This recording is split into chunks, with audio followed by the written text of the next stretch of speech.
पिछले पार्ट में हमने देखा कि राजकुमार तय करता है कि वो मोहान का साथ देगा, उसकी सुरक्षा करेगा और इससे ज्यादा वो और कोई उम्मीद नहीं करेगा ताकि मोहान अपने सपनों को पूरा कर सके। 15 साल की उम्र में मोहान को जुनकिंग नाम मिलता है और राजकुमार उससे मिलने आता है और बधाई देने के बाद उसे बताता है कि वो युद्ध के लिए जा रहा है। हेलो एवरीवन, मैं तुम्हारा हूँ पार्ट 150। राजकुमार कहता है, मुझे नहीं पता कि मैं वापस कब लौटूंगा, इसलिए मैंने सोचा कि जाने से पहले तुमसे मिल लूं। मोहन, जो कि ये सब कुछ सुनकर बहुत ज्यादा उदास है, वो पूछता है, इस तरह अचानक से क्यों?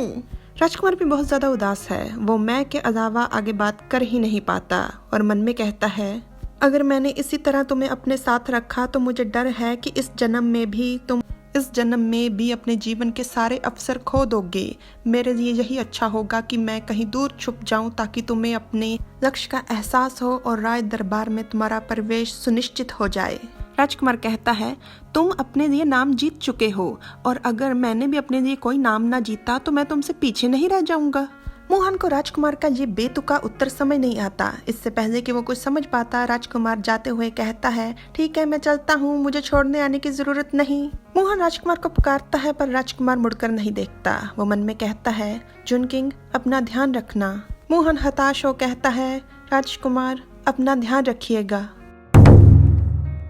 3 साल बाद ये राजा होंगजियांग के कार्यकाल का 13वां साल था और इस साल की बसंत ऋतु में हंस को हराने के बाद तीसरा राजकुमार जिंगशाओ राजधानी वापस लौटा था। राजा होंगजियांग इस बात से बहुत ज्यादा खुश था, इसलिए उसने राजकुमार के लिए शाही आदेश भेजा था। शाही आदेश था, तीसरे राजकुमार जिंगशाओ बहुत ही बहादुर और गौरवशाली हैं, इसलिए उन्हें इनाम के तौर पर खास नाम दिया जाता है, चेंगवांग। राजकुमार खुशी खुशी ये आदेश स्वीकार करता है और मन में कहता है, अगर मैं पिछले जन्मों पर नजर डालूं तो इस जन्म में मैंने कोई भी गलती नहीं दोहराई। मुझे इस बार कोई भी पछतावा नहीं है। फेंगी महल की तरफ ले जाते हुए सेवक राजकुमार से कहता है, वहाँ गई आप 3 सालों से राजधानी वापस नहीं आए हो, इसलिए महाराज को लगा कि शायद आपको इधर उधर जाने में दिक्कत होगी। आपको खास तौर पर एक रात के लिए राजमहल में रुकने की अनुमति दी गई है। महाराज आपसे कल मुलाकात करेंगे। राजकुमार राजसी विद्यालय की तरफ देखकर गुजरते हुए हूं करता है। अभी अभी बसंत त्योहार के बाद ही पहले दर्जे पर आने वाले विद्यार्थी ने यहाँ पर काम करना शुरू किया है। आप उनसे मिलना चाहोगे? तो राजकुमार चिढ़कर कहता है, पहले दर्जे पर आने वाले विद्यार्थी से क्या मिलना? मुझे इन पढ़े लिखे लोगों से बेहद परेशानी होती है।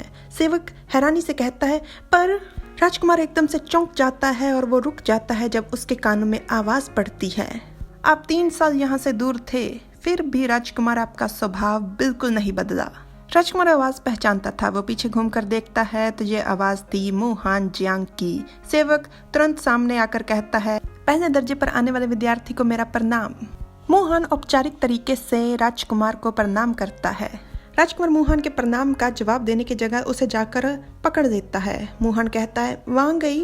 राजकुमार कुछ बोल नहीं पाता। वो मन में कहता है, मैंने इसे 3 सालों से नहीं देखा और ये पहला दर्जा जीत भी चुका है। आखिरकार इस जन्म में मैं इसकी सफलता में रुकावट नहीं बना। पर मैं राजकुमार शर्मा रहा था और अचानक से मोहन का हाथ खींचकर कहता है, मेरे साथ शराब पीने चलो। सेवक पीछे से आवाज लगाता है, वहां गई क्या? आप महारानी से मिलने नहीं जाने वाले? राजकुमार मोहन को खींचकर राजमहल के एक कमरे में ले आता है। वहां पर बैठे वो दोनों शराब पी रहे होते हैं। राजकुमार कहता है, मुझे तुमसे मिले हुए 3 साल हो गए हैं। मुझे तो पता ही नहीं था कि तुम पहले दर्जे पर आ गए हो। कैसे हो तुम?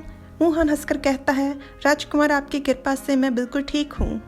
राजकुमार कहता है, तुम्हें मेरे साथ ऐसे औपचारिकता से पेश आने की कोई जरूरत नहीं। हम दोनों एक साथ पले बड़े हैं। मेरे साथ इतने विनम्र मत पेश आओ। मोहन कहता है, राजकुमार, इन गुजरे हुए 3 सालों में आप किसी के हाथ पत्र ही भिजवा देते।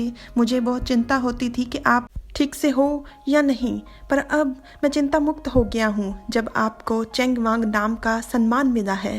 राजकुमार, मैं और आप बचपन से एक साथ हैं, तो आप मुझे इस तरह से अनजान क्यों बना रहे हो?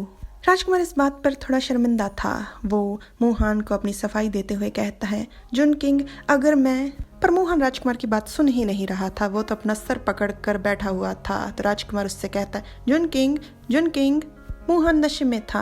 राजकुमार उसे सीने से लगा उसके सर को चूमता है और फिर गोद में उठा बिस्तर की तरफ बढ़ जाता है। राजकुमार मुहान को बिस्तर पे लटा उसको कंबल उड़ाते हुए मन में कहता है, तुम बहुत बुरे शराबी हो।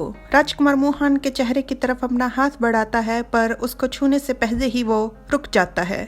मैं अभी अपने दिल की बात जाहिर नहीं कर सकता, वरना मैं इसके पंख और इसका भविष्य दोनों तोड़ दूंगा। क्या कोई ऐसा रास्ता नहीं है जिससे जुनकिंग को मैं राज परिवार का हिस्सा भी ना बनने दूं और हमेशा अपने साथ भी रखूं? क्या कहा तुमने? अभी क्या कहा तुमने?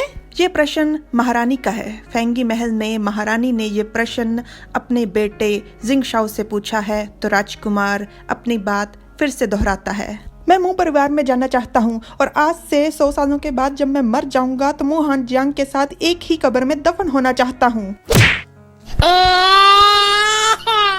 इसी बात को सुनकर राजकुमार की माताजी ने उसके सर पर जड़ दी है जोरदार। तुम एक राजकुमार हो, भले ही ये तुम्हारी इच्छा ही क्यों ना हो, पर तुम दूसरे के वंश में शामिल नहीं हो सकते। और हाँ, क्या वो तुम्हें स्वीकार करेंगे?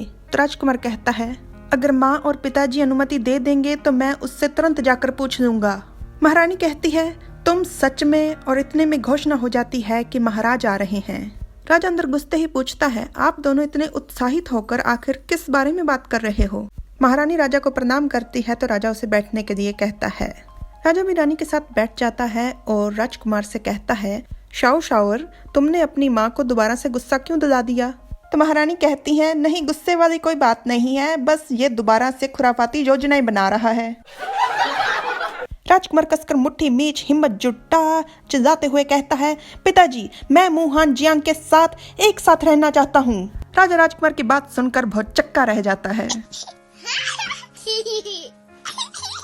राजा पूछता है, क्या तुमने सोच लिया है? तो राजकुमार बेहद गंभीरता से कहता है, हाँ, मुझे बस वो चाहिए और कोई भी नहीं। पर अगर उसकी शादी राज परिवार में होगी तो वो कभी भी अधिकारी के तौर पर राज दरबार में प्रवेश नहीं कर पाएगा। मैं उसका भविष्य बर्बाद नहीं करना चाहता, इसलिए मैं मू वंश में शामिल होना चाहता हूँ। और पिताजी, मुझे आपकी मदद चाहिए। राजा कहता है, मुझे इस बारे में ध्यान से सोचना होगा, इसलिए अभी के लिए तुम शांत हो जाओ। राजकुमार जी कहकर चला जाता है और राजा मन में कहता है, सच बताऊं तो मुझे हमेशा से डर था कि जिंगशाओ और जिंगचैन, मेरे दोनों बेटे, कहीं युवराज के पद के लिए एक दूसरे के साथ लड़ने न लग जाएं। पर अब मेरा ये मूर्ख बेटा खुद ब खुद पहल कर सब कुछ छोड़ने को तैयार है, तो स्वाभाविक सी बात है ये महाराज पिता तुम्हारी इच्छा जरूर पूरी करेंगे। राजा महारानी से कहते हैं, मुझे लगता है कि ये मामला बहुत ही अच्छे से काम करेगा। और महारानी हैरानी से कहती हैं, महाराज? राजा कहता है, हालांकि ये तरीका बिल्कुल नियमों के खिलाफ है।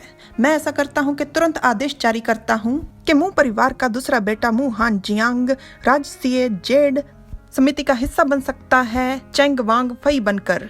इससे उसका आधिकारिक ओहदा और प्रसिद्धि भी बरकरार रहेगी और मैं उससे राज दरबार में योगदान देने के लिए भी अनुमति दूंगा।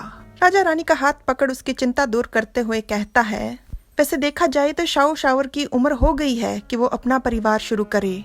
हाँ, उसकी पसंद दुर्लभ है, पर बेहतर यही होगा कि हम उसकी इच्छा पूरी कर दें। वैसे वो बच्चा मू हानजियांग सच में बहुत ही अच्छा है।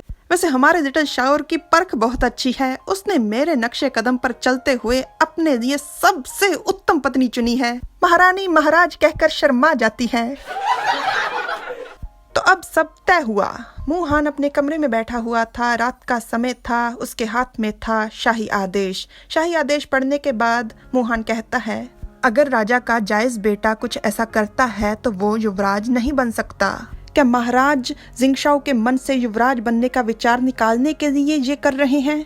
पर उन्होंने मेरा आधिकारिक पद अभी भी क्यों बरकरार रखा है और मुझे राज दरबार में शामिल होने की अनुमति क्यों दी? खिड़की पर दस्तक होती है तो मू हान खिड़की खोलता है और सामने खड़े थे हमारे महान तीसरे राजकुमार चेंग वांग जिंगशाओ, जो शर्म से पानी पानी हुए जा रहे थे पर फिर भी कहते हैं, जुनकिंग, तुमने शाही आदेश तो पढ़ लिया होगा, पढ़ लिया है ना? मुझे बिल्कुल उम्मीद नहीं थी कि महाराज इस तरह से आदेश जारी कर देंगे। मू हान कहता है, महाराज ऐसे ही हैं, उनका इस बात के पीछे जरूर कोई गहरा मतलब होगा, पर इस पर आपका पूरा भविष्य निर्भर करता है। राजकुमार मू हान के इन किंतु परंतु से बहुत ज्यादा परेशान हो जाता है। वो शर्माते हुए ही पर चिल्लाकर पूछता है, जुनकिंग, क्या तुम मुझे इनकार करने वाले हो? मोहन कहता है मोहन बात करने से झिझक रहा था। राजकुमार मन में कहता है, आखिर मैंने इस बारे में पहले क्यों नहीं सोचा। और राजकुमार सीधा खिड़की फांद कर मोहन के कमरे में घुस आता है। Like, share, subscribe, comment. Thanks for watching.